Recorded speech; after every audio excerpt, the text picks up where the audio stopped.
6. Kesimpulan dan saran. Kesimpulan. Kesimpulan yang dapat diambil dari keseluruhan uraian terdahulu adalah 1.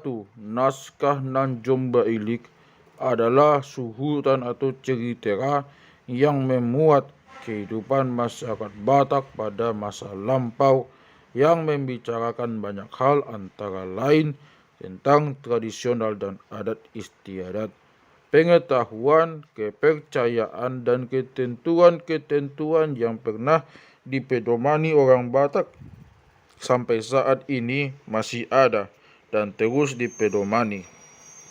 Naskah yang juga berisi tentang pelajaran-pelajaran keterampilan untuk membela diri dan mempertahankan kehidupan seperti berburu, meramu obat-obatan. 3. Nanjom Bailik termasuk orang yang teguh pendirian. Segala sesuatu yang hendak dilakukannya harus terlebih dahulu diantisipasinya. Misalnya sebelum dia kawin, dia terlebih dahulu berjanji berbulan dengan anak manusia yang akan mengawininya. 4. Dengan dikajian naskah ini, diharapkan para generasi muda dapat mengetahui dan mengambil suri teladan tentang hal-hal yang perlu mendapat perhatian. Misalnya sebelum memasuki jenjang perkawinan, harus terlebih dahulu mempunyai bekal hidup, yakni ilmu pengetahuan, keterampilan. Dalam naskah terdapat kawin terlarang bersaudara ayah yang sampai saat ini belum dapat diperkenankan pada masyarakat Batak.